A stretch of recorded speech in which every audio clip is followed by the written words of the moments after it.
Happy healing, everybody. So, I've got some darker stuff to talk about today, and as I've said in videos before, having music on helps ground me. Listening to the lyric or the beat, or if I'm listening to a really good rap song, just clicking with those bars calms me down. So, one of the things I wanted to talk about today is when you have PTSD nightmares.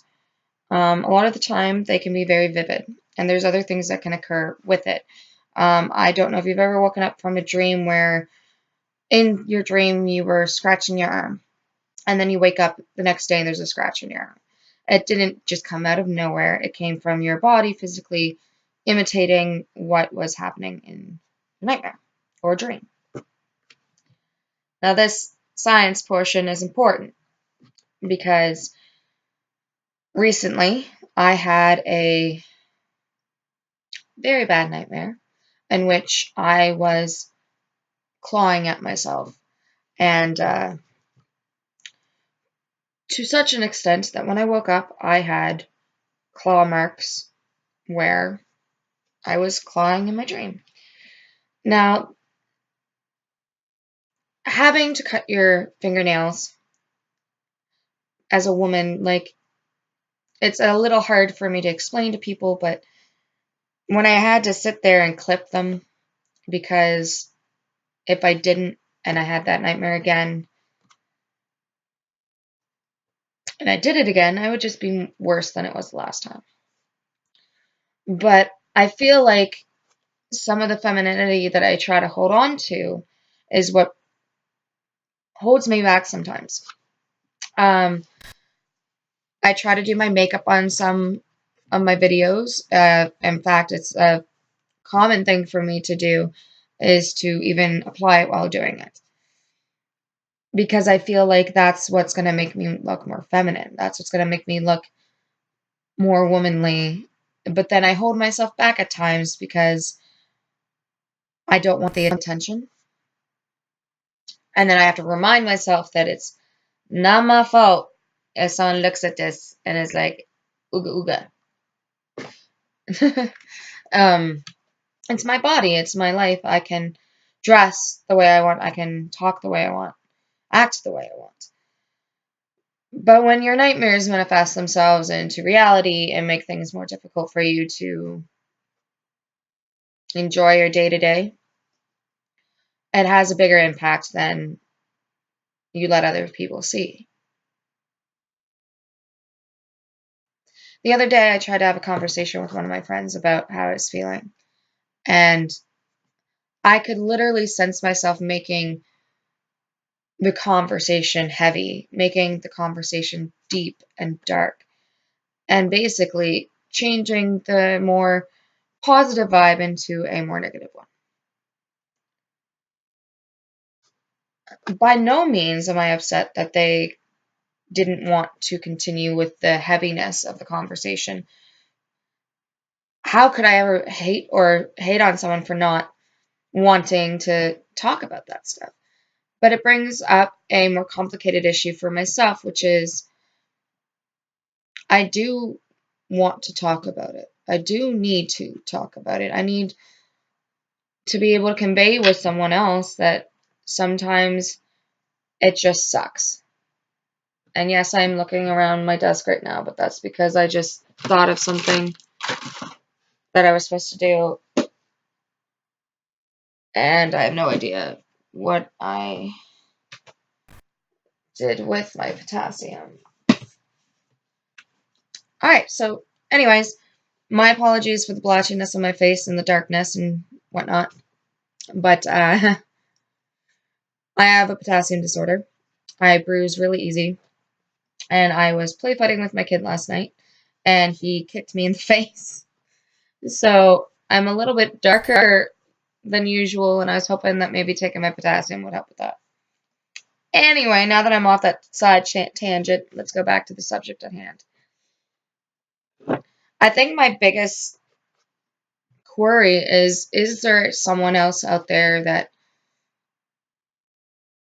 wants to talk about it, that feels the way I do about it. Like, one of the harshest realities I've gotten to experience as of late is not all the other people hurt by this person want to do anything about it. And I'm not going to lie and say it doesn't make me somewhat upset, because it does. I mean, injustice should not be met with ignorance. Injustice should not be met with hesitation. And injustice should not be met with hesitation. Though I am a culprit of being hesitant, it was due to how I grew up. It was due to the experience happening in foster care. It was due to the fear being ingrained in me. But the moment I gained my strength, all I've wanted to do, and all I want to do is put it out there that what he did to me and what he did to others is not okay. That there is healing that needs to happen, that there's ramifications for your actions, that there are long-lasting effects. It's like a wound that continues to get bigger.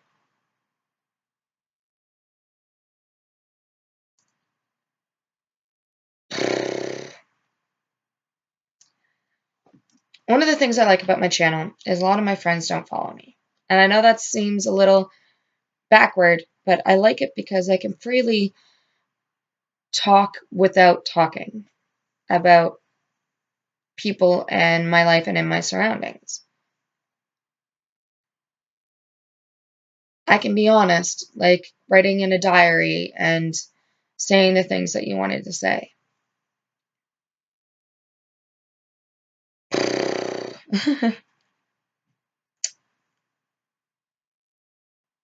When I was talking to that friend, I didn't, I just wanted someone to say that you're not all those things that those voices say that you are.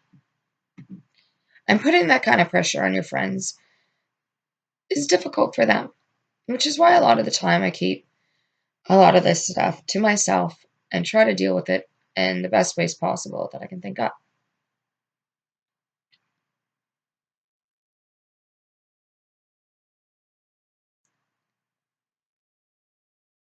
But when the nightmares are bad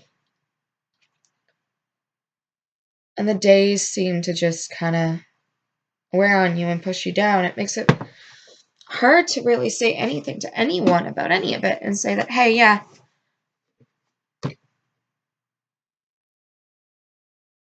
and I guess, a part of me, like, even though I'm not into this person, also I also want them to find me attractive. I know that makes absolutely no sense, to want someone that you don't want to like you. But it's just a confidence thing, I think, for me right now, is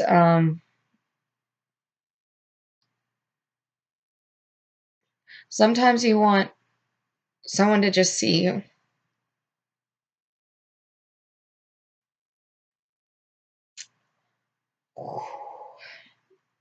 And I don't feel like anyone sees me sometimes. Granted, I have great people in my life. My son's grandparents have been immaculate. They have been the most wonderful people I've ever had in my life. It's going on, oh frig, over 5 years of them struggling to help me and be there for me. But even they don't see me.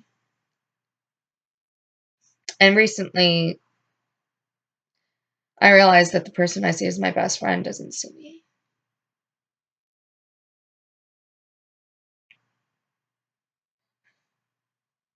I just, and I'm sure you guys are probably like, well, what do you mean, see you? Like,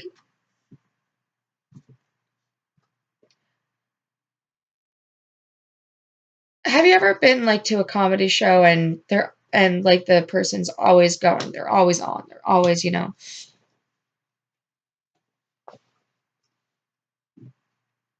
how I feel sometimes with my friends, that I always have to be on, that I always have to be this, that, or the other thing. And the same thing goes for like any kind of relationship in my life. I feel like I have to be everything for them. And like there's not enough left for me.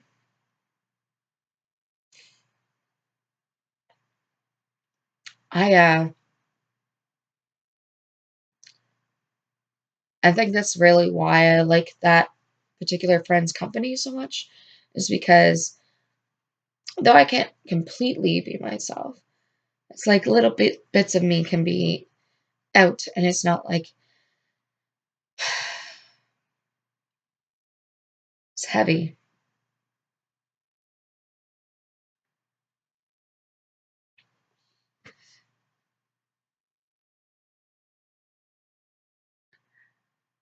My whole life, I've tried to be the pretty girl.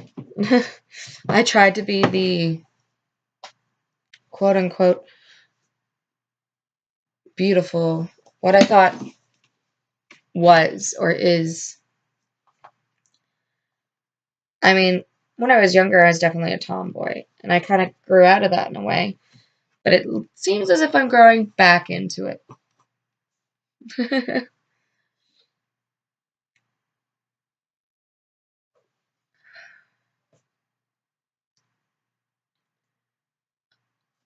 I want to be able to look at myself and find myself beautiful. I want to be able to be me in every situation, in any situation.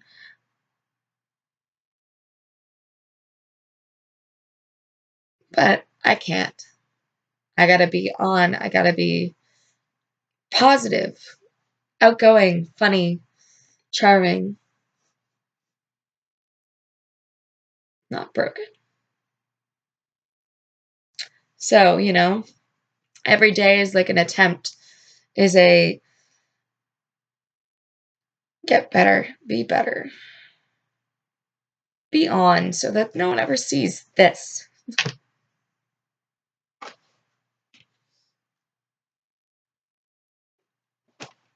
Because really, do you want, I think we're all in the same boat with not wanting people to see our scars.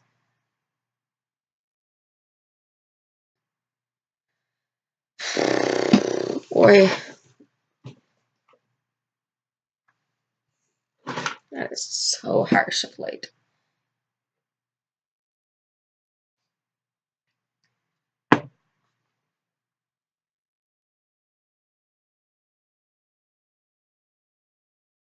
I know a lot of people have ambitions and dreams and shit and things they want to do, but whenever I look at my life, I just look at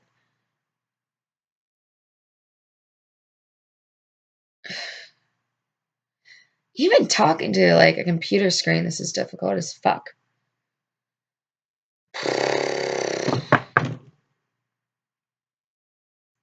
I want to go dance with someone in a beautiful dress. I want to go on a four-wheeler and get absolutely shit. Like, looks like we've rolled in fucking pig shit, muddy. I want to go jump off a waterfall and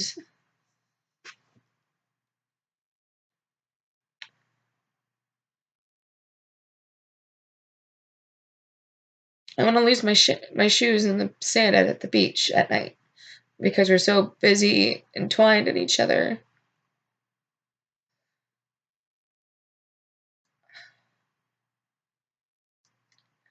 I want the house with the backyard where my kid can play.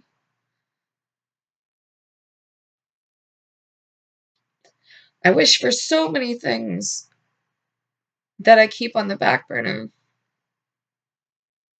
I keep so much sadness hidden behind things so that what my friends get is the happy, yay, let's talk about fucking comic books and politics and the girl with the nice ass that just walked by. Like,